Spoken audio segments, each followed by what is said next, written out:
सर्दियां आ रही हैं और ये दोनों ममालिक की अफवाज की जो पोजीशन है दफाई एतबार से जहाँ जहाँ पर वो मौजूद है, आप क्या समझते हैं कि क्या वाकई चीन हिंदुस्तान के मुकाबले में उसके जो फौजी हैं बेहतर पोजीशन पर बैठे हैं? देखिए, ये मुख्तलिफ सेक्टर्स हैं जो मैं समझ सका हूँ नक्शों से या भारतीय अखबारों से। जी। जो पेंगोंग का इलाका है, झील के सदर्न एरिया में आप देखें तो वहां पे भारत क्लेम करता है कि उन्होंने बाज बड़ी डोमिनेटिंग हाइट्स जो हैं वो कैप्चर की हैं या वो उन्होंने उनको ऑक्युपाई किया है। उसके नतीजे में वो ये कहते हैं कि वो बुलंदी पे अच्छी वेंटेज पॉइंट्स पे बैठे हुए हैं भारतीय, जी। और चाइना पे है, चाइनीज ट्रुप्स जो हैं वो नीचे उनको मैदान में नजर आते हैं, कम हाइट पे बैठे नजर आते हैं और वो वहां से हमला नहीं कर सकते क्योंकि अगर वो वहां से हमले के लिए आगे बढ़ेंगे जी। तो इंडियंस उनको मारेंगे। सही।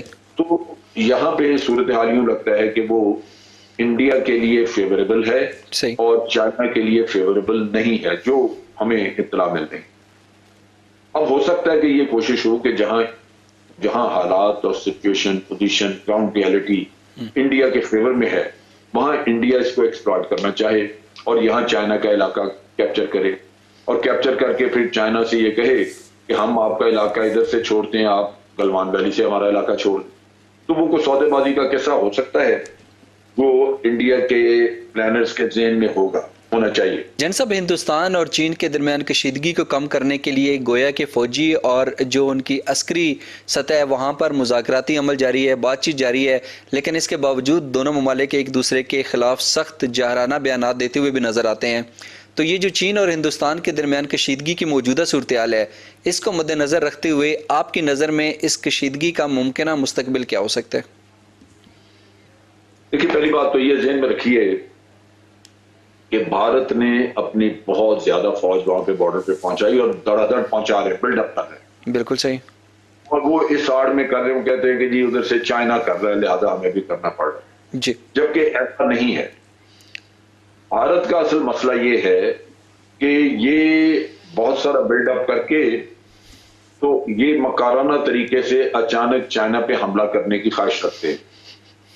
ये चाइना के मीडिया में भी और उनके थिंक टैंक ने भी ये कहा है कि हमें खदशा है कि भारत जो है वो अचानक अटैक करेगा। जी। और वो उनका ख्याल है कि ये जो बिल्डअप कर रहे हैं, जितना ट्रुप्स वगैरह सामान ला रहे हैं, ये अक्टूबर के महीने में भी जारी रहेगा और इनकी कोशिश होगी कि नवंबर के महीने में हमला किया जाए। अब इसकी दो तीन वजूहात हैं। एक तो ये कि नवंबर के महीने में सर्दी हो चुकी होगी, लेकिन वो इतनी शदीद नहीं जो आगे दिसंबर और जनवरी में होगी, लिहाजा ये उससे पहले पहले कुछ काम करना चाहेंगे। लिहाजा उससे भी लगता है कि वो कोई ना कोई कार्रवाई करने की कोशिश करेंगे। तो इस लिहाज से मैं समझता हूं कि भारत को एहतियात करनी चाहिए। ये इस तरह का खेल करने से आग से खेलने के मुतरादिफ है, क्योंकि दोनों एटमी कुव्वतें हैं, भारत भी और चाइना भी। अगर जंग बढ़ जाती है, हालात खराब होते हैं, तो खित्ते में बहुत बड़ा नुकसान हो सकता है। लिहाजा कोशिश करनी चाहिए कि ये चीजें बातचीत के जरिए अमन का रास्ता इख्तियार करके हल की जाएं। अगर उसमें दुश्वारियां भी हों तो वो दुश्वारियां जंग करने से बेहतर हैं, बजाय इसके कि आप जंग करके, और फिर जंग में क्या जमानत है कि अगर जंग होती है तो भारत वाकई चाइना से कोई इलाका वापस ले ले। सही है। ये भी तो हो सकता है ना कि इलाका वापस ना ले सके, उल्टा मजीद इलाका अपना करवाए। तो ये दोनों चीजें, क्योंकि जंग में तो हार जीत दोनों चीजें हो सकती हैं, लिहाजा ये सारा सोच समझ के काम करना चाहिए। लेकिन ये है कि इन सारी चीजों में जो चीज मिसिंग है, जो आप ठीक है कि बुलंदियों पे बैठे हुए हैं, जी। इसमें जो मिसिंग है वो टेक्नोलॉजी मिसिंग है, जो चीन के पास बहुत अच्छी है। एज किसके पास है। बिल्कुल। और कल को वो आपको कुछ सरप्राइज देता है, टेक्नोलॉजिकल सरप्राइज दे देता है, आप हाइट पे बैठे हुए भी बेकार हो जाते हैं। ये वो चीजें हैं जो कि आज आप बिल्कुल प्रिडिक्ट नहीं कर सकते। वजह ये है कि 1962 में जंग हुई, और एक जंग अगर होती है, मेरे नुक्ता निगाह से तो नहीं होनी चाहिए, लेकिन अगर होती है तो अब सन 2020 है, ये तकरीबन 48 साल का दरमियान में, 48 ईयर्स का दरमियान में एक वक्फा मौजूद है। सही। 48 का या 58 का है, 48 का मेरा 60 और 48 ईयर्स है कार्बन। तो इन हालात में आप देखिए कि 48 नहीं 58 ईयर्स बनते हैं ना। सही। अब इन हालात में 58 ईयर्स में दुनिया बहुत बदल गई। चाइना एक बड़ी कन्वेंशनल किस्म की आर्मी थी उस जमाने में, अब वो नहीं है।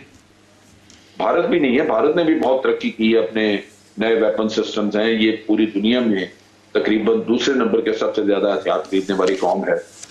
लेकिन ये ध्यान रखा जाए कि चाइना ने इंडिजिनस टेक्नोलॉजी में तरक्की की है, उनके अपने मुल्क में तरक्की हुई है जी। और उनके पास टेक्नोलॉजी अपनी है जो कि वो दिन ब दिन उसको इम्प्रूव कर रहे हैं, दिन ब दिन वो मॉडर्नाइज कर रहे हैं। बिल्कुल सही। और उनके जहन में अगर कोई मुकाबला है तो वो भारत के साथ नहीं है, वो अमेरिका के साथ। जी। लिहाजा वो अपने आप को अमेरिका के करीब ले जाना चाहते हैं या अमेरिका से आगे बढ़ाना चाहते हैं। तो उस लिहाज से भारत तो टेक्नोलॉजी वगैरह चीजें को अमेरिका से खरीदता है, को रशिया से खरीदता है। सही। तो ये पॉसिबल है कि टेक्नोलॉजी जो है उनके पास ज्यादा बेहतर हो और एक टेक्नोलॉजिकल एज के वजह से वो भारत को नुकसान पहुंचा दें या वो भारत को पैंगोंग के इलाके में मजीद इलाका कब्जा न कर दें। बिल्कुल सही। तो ये पॉसिबिलिटी मौजूद है। लेकिन ये है कि अगर जमीन के नुक्ता निगाह से देखा जाए तो जो भारतीय बता रहे हैं वो डेफिनेटली उनको एक एज हासिल है कि वो हेलमेट टॉप पे, ब्लैक टॉप वगैरह पे बैठे हुए हैं। बिल्कुल सही। ये बड़ी डोमिनेटिंग हाइट्स हैं। सही। और इनके आगे रिज है, रिज लाइन है, शंग्रीला रिज लाइन, सही। वो इनके बिल्कुल सामने और इनके जद में है इंडियन आर्मी। तो बासूरत जंग के नताइज क्या होते हैं ये बहुत पहले से तो प्रेडिक्ट करना मुश्किल होता है। लेकिन आपका कमाल, आपकी जो मैं समझता हूँ डिप्लोमेसी, उसका कमाल यही है कि जंग से